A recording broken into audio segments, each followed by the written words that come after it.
जय हिंद मेरे प्यारे बच्चों। मेरा नाम अर्जुन कुमार। आप लोगों का स्वागत है अर्जुना क्लासेज में। आज हम फिर कक्षा 10 की गणित की सवालों को हल कराएंगे। यह सवाल पृष्ठीय क्षेत्रफल और आयतन का है। यह सवाल प्रश्नावली 13.3 की 6वीं और 7वीं सवाल है। इसके पहले हम पहली सवाल, दूसरी, तीसरी, चौथी और 5वीं सवाल को हल करा चुके हैं। आज हम इस वीडियो में सवाल नंबर 6 और सवाल नंबर 7 को हल कराएंगे। तो सवाल को हल करने से पहले एक बार सवाल को हम पढ़ लेते हैं, जिससे हमें यह पता चल जाए कि सवाल में क्या दिया गया है और सवाल में क्या पूछ रहा है। तो सवाल पढ़ते हैं। विमाओं 5.5 सेंटीमीटर, 10 सेंटीमीटर, 3.5 सेंटीमीटर वाला एक घना बनाने के लिए 1.75 सेंटीमीटर व्यास और 2 मिमी मोटाई वाले कितने चांदी के सिक्के को पिघलाना पड़ेगा। अब हम सवाल को एक एक स्टेप पढ़ेंगे और उसके बाद हम सवाल को समझाते हुए हल करेंगे। क्या कह रहा है? विमाओं 5.5 सेंटीमीटर, 10 सेंटीमीटर, 3.5 सेंटीमीटर वाला एक घना बनाने के लिए मतलब हमें क्या करना है? एक घना बनाना है। क्या बनाना है? एक घना बनाना है। अब घना कैसे बनाना है?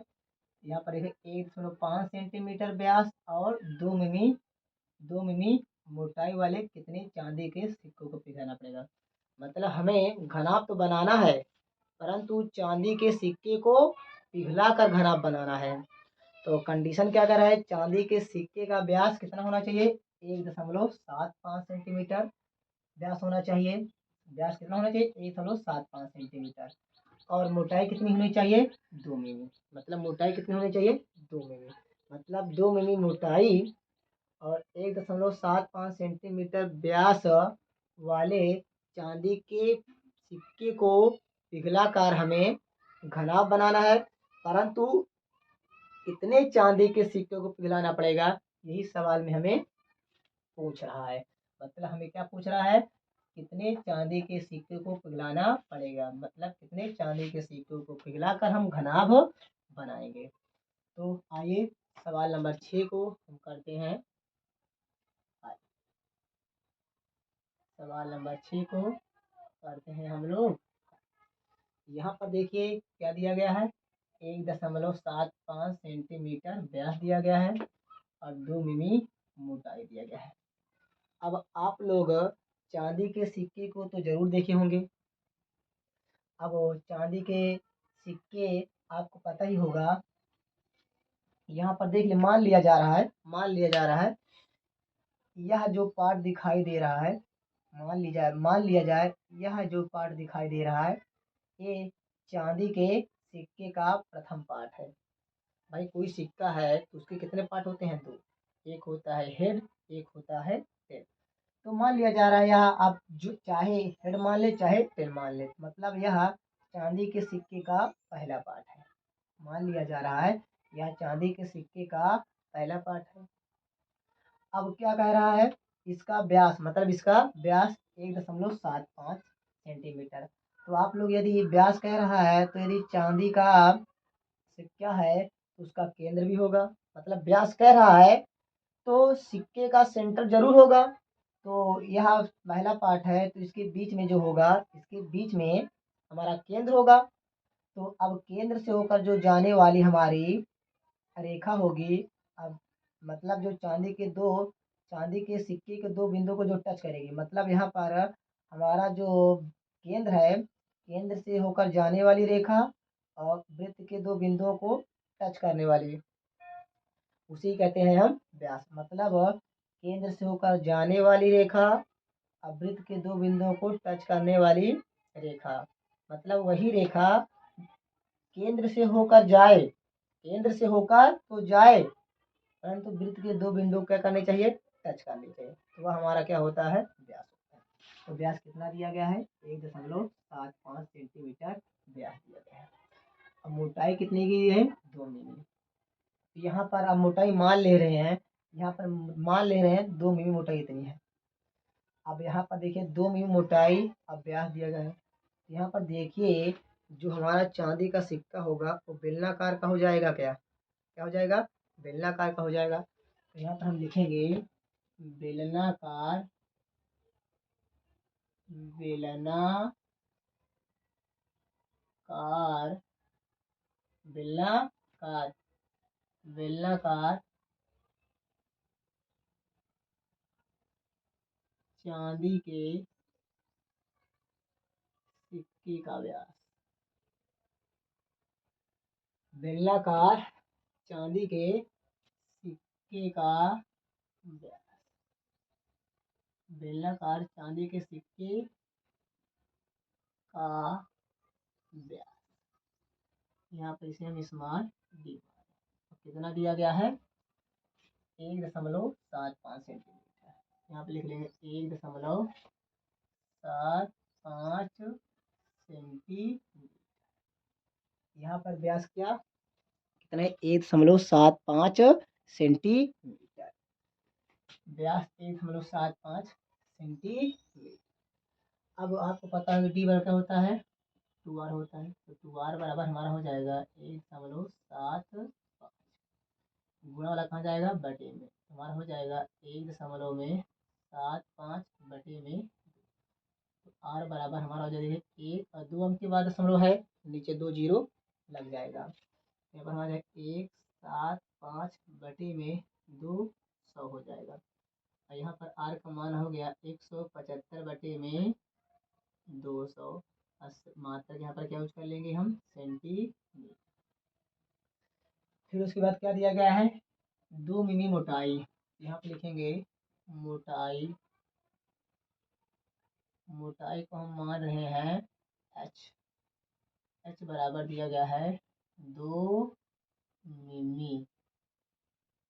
यहाँ पे लिखेंगे हम 2 गुणते 1 मिमी, 2 गुणते 1 मिमी।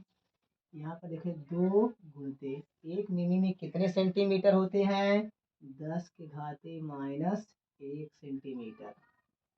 हम मिमी को किस में बदल दिए? सेंटीमीटर में। सेंटीमीटर में क्यों बदल दिए? क्योंकि सवाल में देखिए सब सेंटीमीटर, सब सेंटीमीटर में दिया गया है। यहाँ पर देखिए 2 गुणते, ऊपर माइनस है, नीचे क्या हो जाएगा? प्लस में हो जाएगा। यहाँ पर अब देखिए 2 ही करना में 2 बटे कितना हो जाएगा? 10 सेंटीमीटर। मतलब मोटाई क्या ज्ञात हो गई हमारी? 2 बटे में 10 सेंटीमीटर। अब यहाँ पर देखिए r का मान पता चल गया, h का मान पता चल गया। तो हम बेलनाकार चांदी के सिक्के का आयतन क्या कर लेंगे? यहाँ पर लिखेंगे हम बेलनाकार, बेलनाकार चांदी के, बेलनाकार चांदी के सिक्के का आयतन, बेलनाकार चांदी के सिक्के का आयतन, बेलनाकार चांदी के सिक्के का आयतन। फार्मूला हमारा होता है पाई r स्क्वायर h। पाई का मान 22/7, r का मान कितना दिया गया है? 175 बटे में 200।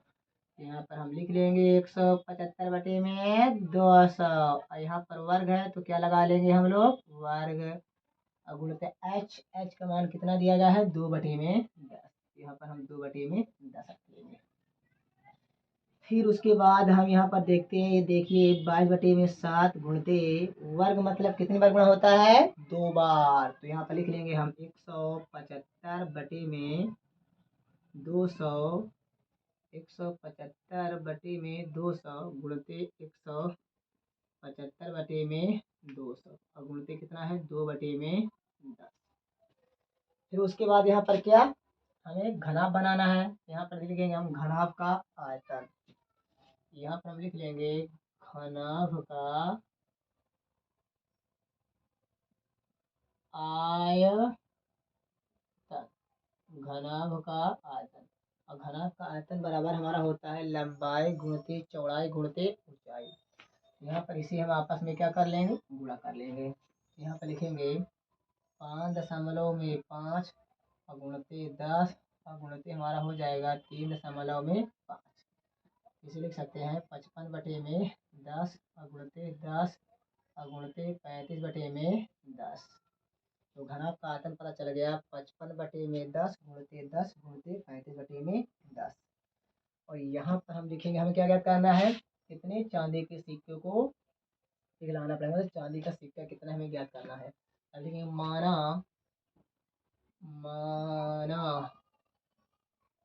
यन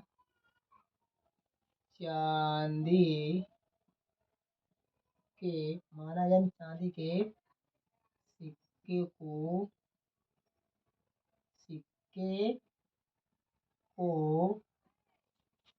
पिघलाना पड़ेगा।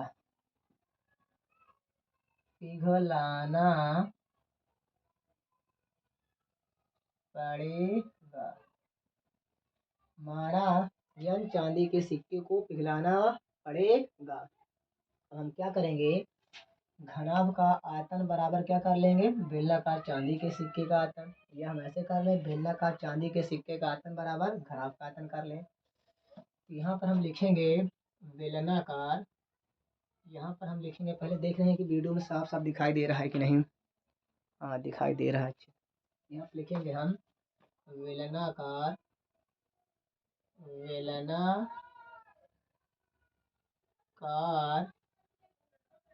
चांदी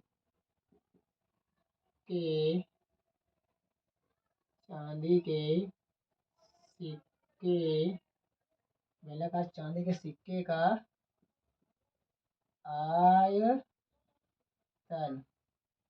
बराबर हम कर देंगे घनाभ का आयतन। घनाभ का आयतन क्या कर लेंगे हम, घनाभ का आयतन।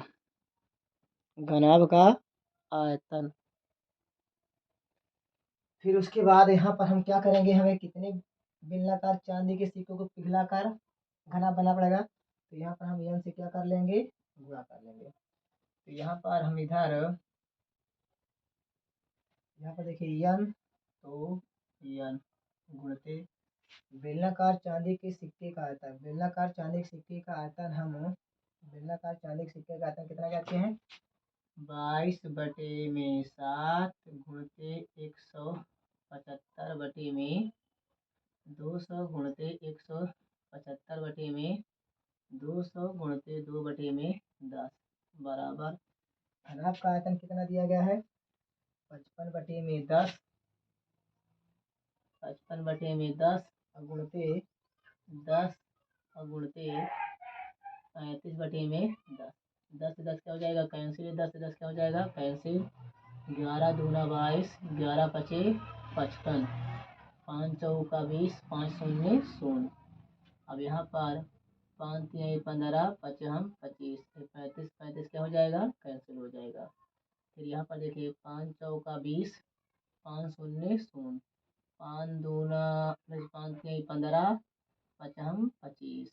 अब इसे क्या करेंगे, हम एक बार उतारेंगे। यहाँ पर यन गुणते, यहाँ पर बच्चा हमारा 2/7 और गुणते, यहाँ पर बच्चा हमारा 35/40 और गुणते, यहाँ पर बच्चा हमारा 1/40।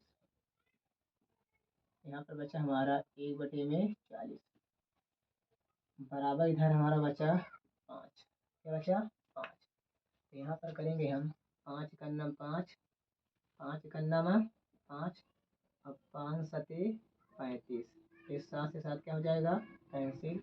और यहाँ पर देखिए हमारा एक 2 बचा है। यहाँ पर हम बोलते हैं क्या उतार लेंगे, 2। यहाँ पर 2 बचा हुआ है ना। उसके बाद क्या करेंगे हम, यहाँ पर देखिए 2 दूना 4, 2 शून्य 0। यहाँ पर 2 करना में 2, 2 शून्य 0। यहाँ पर हमारा यन गुणते 1/10 और गुणते यहाँ पर बचेगा हमारा 1/40 बराबर 1। यन गुणते 1 करना में 1/4 करना में 4, 1 0, यहाँ पर 2 0, मतलब हो जाएगा हमारा 400 बराबर 1। 400 करना में 400, तो मतलब यन बराबर हमारा हो जाएगा 400। यन बराबर कितना हो जाएगा, 400। यन बराबर हमारा कितना हो जाएगा, 400 हो जाएगा। तो अब यहाँ पर यन का मान कितना आ गया, 400, मतलब हम 400 चांदी के सिक्कों को पिघलाएंगे तो हमारा क्या बनेगा, घनाभ बनेगा। और यहाँ पर हिंदी में हम लिखेंगे अतः, अतः 400, अतः 400, यहाँ पर लिखेंगे अतः 400, यानी हम कितना ज्ञात किए, हम 400 चांदी के सिक्के को, 400 चांदी के सिक्के, चांदी के सिक्के, अतः 400 चांदी के सिक्के को पिघलाना पड़ेगा, पिघलाना पड़ेगा। यही हमारा क्या हो गया, फाइनल उत्तर। मतलब क्वेश्चन नंबर 6 का उत्तर आ गया कितना, 400। मतलब 400 चांदी के सिक्के को हम पिघलाएंगे तब जाकर हमारा एक घनाभ बनेगा। अब क्वेश्चन नंबर 7 को हम करेंगे हल। तो क्वेश्चन नंबर 7 को जैसे हम हल करने जा रहे हैं तो कृपया करके आप लोग इसका स्क्रीनशॉट ले लीजिए, जिससे हम क्वेश्चन नंबर 6 को, मतलब क्वेश्चन नंबर 7 को हल करें। तो हम आशा करते हैं कि आप लोग स्क्रीनशॉट ले लिए होंगे। तो अब आइए क्वेश्चन नंबर 7 को हम पढ़ेंगे, उसके बाद हल करेंगे।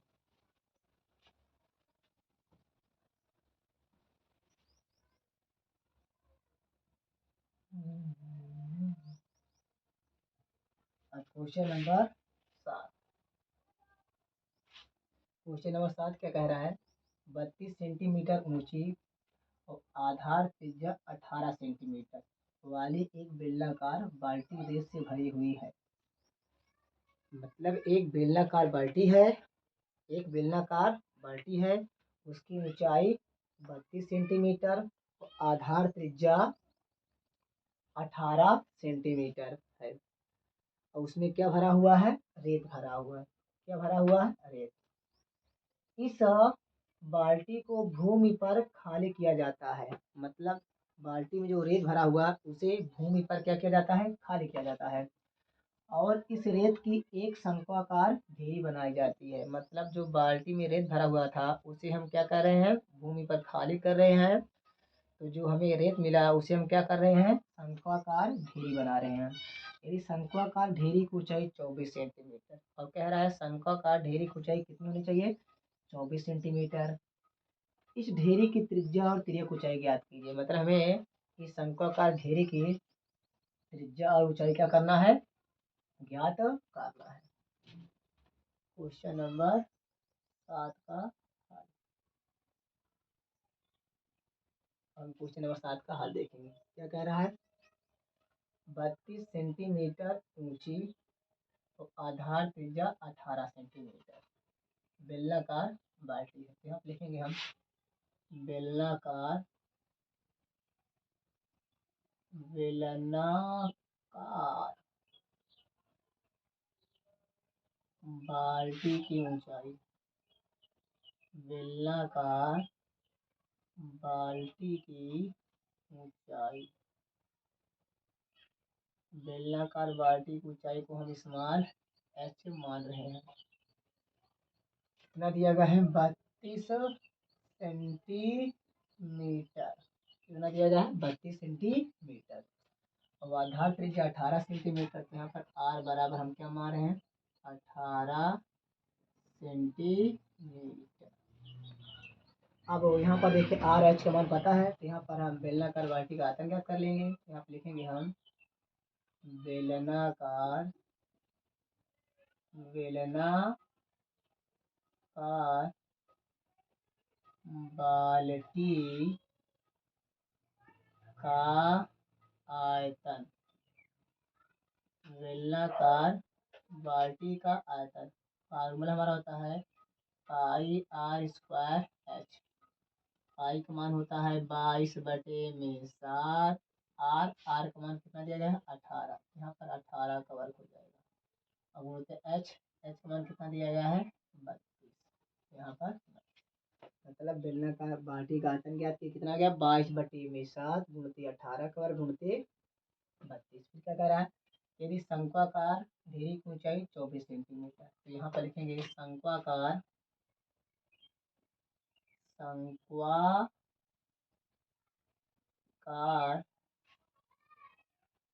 शंक्वाकार ढेरी की ऊंचाई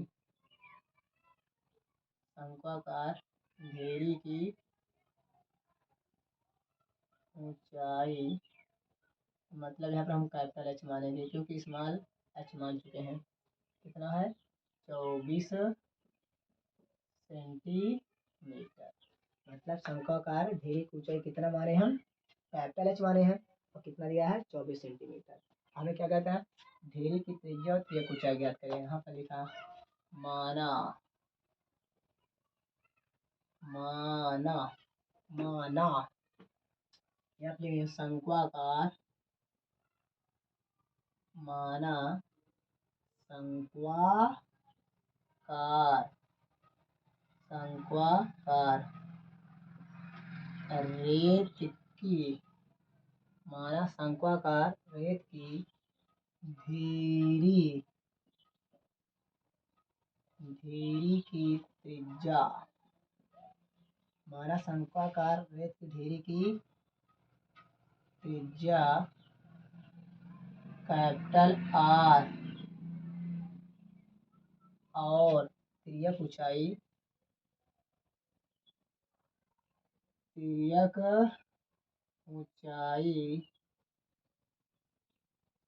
स्मॉल एल हो। तो क्या लिखे हम? माना शंक्वाकार रेत की ढेरी की त्रिज्या आर और तिर्यक ऊंचाई एल हो, तो तिर्यक ऊंचाई एल हो, मतलब हमें क्या? ढेरी की त्रिज्या और तिर्यक ऊंचाई ज्ञात करना है। अब यहाँ पर हम लिखेंगे शंक्वाकार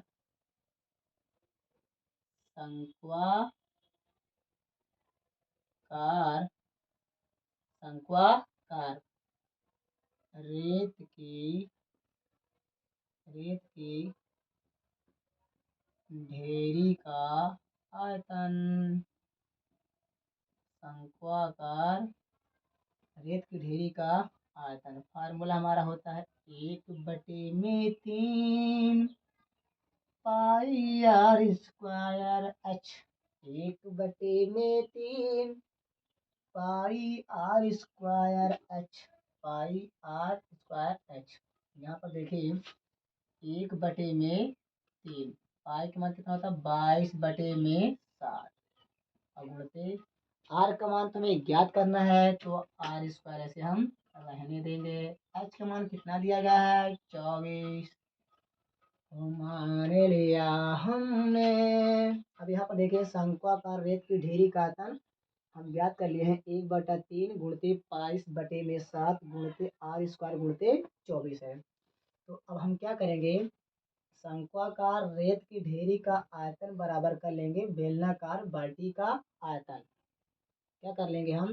शंक्वाकार रेत की ढेरी का आयतन बराबर बेलनाकार बाल्टी का आयतन। अब बच्चे सोच रहे हैं कि शंक्वाकार रेत की ढेरी का आयतन बराबर ही हम बेलनाकार बाल्टी का आयतन क्यों कर रहे हैं? तो आप सवाल में पढ़ चुके हैं कि जो हमारा बेलनाकार बाल्टी है तो बेलनाकार बाल्टी में जितनी रेत भरी हुई थी उसे भूमि पर रखकर हम शंक्वाकार रेत की ढेरी बना रहे हैं।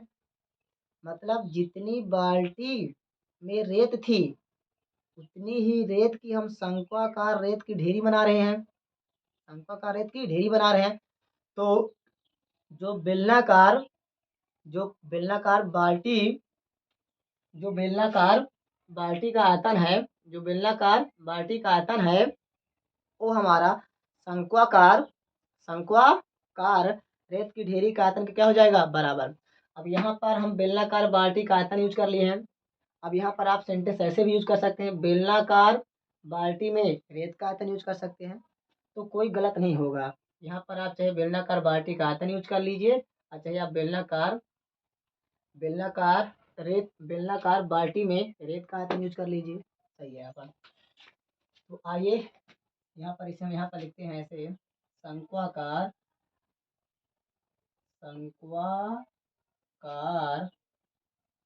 शंक्वाकार रेत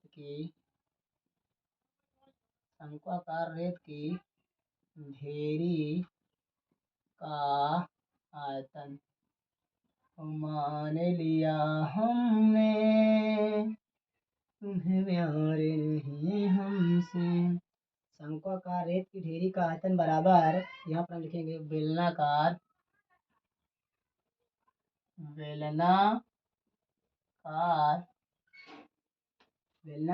बाल्टी का आयतन। बेलनाकार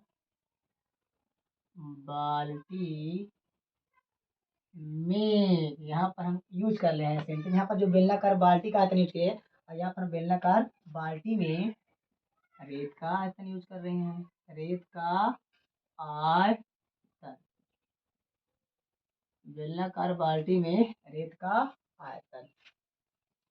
अब यहाँ पर देखो शंक्वाकार रेत की ढेरी का आयतन कितना दिया गया है, 1/3 गुणते 22/7 गुणते r² गुणते 24 बराबर बेलनाकार बाल्टी में रेत का आयतन कितना दिया गया है, 22/7 गुणते 18 का वर्ग। अब गुणते कितना है, 32 है। अब यहाँ पर आप लोग देखेंगे बराबर के इस तरफ 22/7 है, बराबर के इस तरफ 22/7 है। इधर भी गुणा का चिन्ह है, इधर भी गुणा का चिन्ह है, तो 22/7 से 22/7 क्या हो जाएगा, कैंसिल। 22/7 से 22/7 क्या हो जाएगा, कैंसिल। अब यहाँ पर देखिए 8 त्रिक 24, 8 चौका 32 और 3 से 3 कैंसिल। तो यहाँ पर बच्चा हमारा कैपिटल r² बराबर, यहाँ पर देखिए क्या बचा, 18 का वर्ग। अब गुणते में 4 है तो 4 किसका वर्ग है, 2 का वर्ग है। r² बराबर, यहाँ पर देखिए वर्ग से यहाँ पर वर्ग, यहाँ पर वर्ग, इसे कहते हैं हम 18 गुणते 2 का होल वर्ग। और वर्ग से वर्ग ऐसे क्या करेंगे, हम ऐसे कर देंगे। तो r बराबर 18 दूना क्या हो जाएगा, 36, 18 दूना 36 सेंटीमीटर। तो यहाँ पर देखिए r का मान कितना आ गया, 36 सेंटीमीटर। मतलब शंक्वाकार रेत की ढेरी की त्रिज्या 36 सेंटीमीटर हो गई। r बराबर 36 सेंटीमीटर आ गई। शंक्वाकार रेत की ढेरी की त्रिज्या कितनी आ गई, 36 सेंटीमीटर। अब यहाँ पर हम इधर हल करेंगे। अब हम ज्ञात करेंगे क्या, तिर्यक ऊंचाई। तिर्यक ऊंचाई का हम क्या माने, स्मॉल एल। यहाँ पे लिखेंगे शंक्वाकार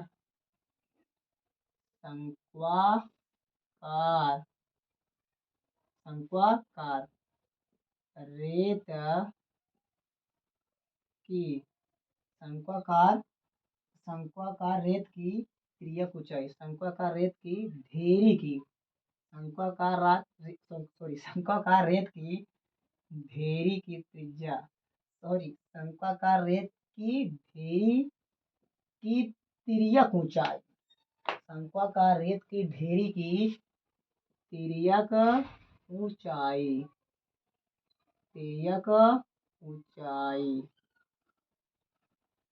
शंक्वाकार रेत की ढेरी की तिर्यक ऊंचाई।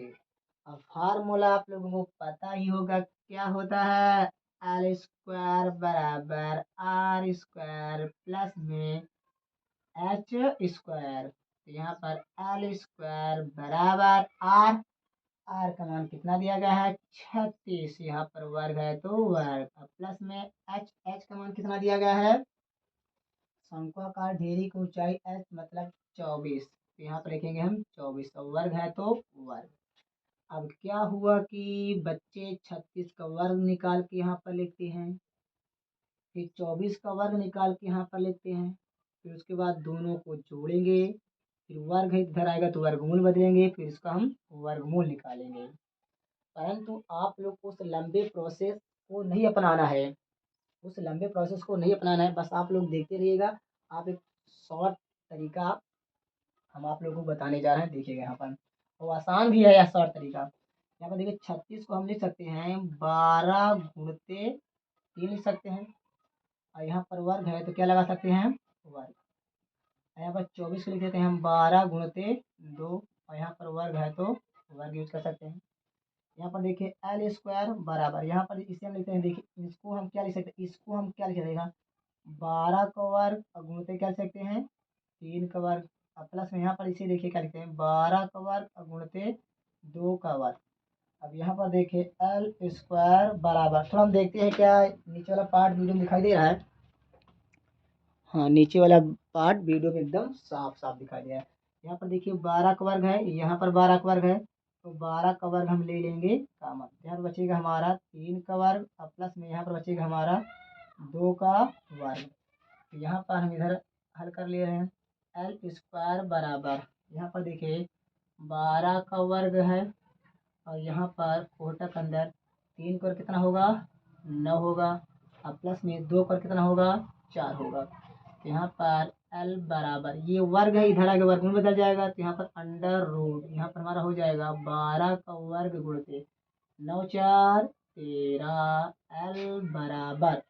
अब यहाँ पर 12 के वर्ग का वर्गमूल, 12 के वर्ग का वर्गमूल कितना होगा 12, तो 13 का अंडर रूट नहीं होगा, यहाँ पर हम लिख रहे हैं अंडर रूट 13, मतलब 13 का जब वर्गमूल निकालेंगे तो नहीं निकलेगा, तो यहाँ पर अंडर रूट 13, मतलब एल का मान पता चला गया 12 अंडर रूट 13। यहाँ पर देखिए त्रिज्या भी ज्ञात हो गई और तिर्यक ऊंचाई भी ज्ञात हो गई। तो यहाँ पर हिंदी में लिख लेंगे एक लाइन, आता शंक्वाकार, शंक्वाकार, शंक्वाकार रेत की ढेरी की, अतः शंक्वाकार रेत की ढेरी की त्रिज्या, शंक्वाकार रेत की ढेरी की त्रिज्या कितना निकाले हम 36 सेंटीमीटर, और तिर्यक ऊंचाई, तिर्यक ऊंचाई, तिर्यक ऊंचाई कितना निकाले हम 12 under root, sorry 12 under root 13 centimetre. यहाँ पर अतः शंक्वाकार रेत की ढेरी की त्रिज्या 36 सेंटीमीटर और तिर्यक ऊंचाई 12 अंडर रूट 13 सेंटीमीटर होगी। यह हमारा क्वेश्चन नंबर 7 का फाइनल उत्तर है। तो कृपया करके आप लोग इस वीडियो को 1-2 बार अवश्य जरूर देख लीजिएगा, जिससे इन दोनों सवाल पर आपका कॉन्फिडेंस मजबूत हो जाए। एक कॉन्फिडेंस मजबूत रहेगा, और यदि luck by chance question number 6 या क्वेश्चन नंबर 7 में से एक सवाल बोर्ड पेपर में बन जाए, तो आप इसे अवश्य हल करके आएंगे।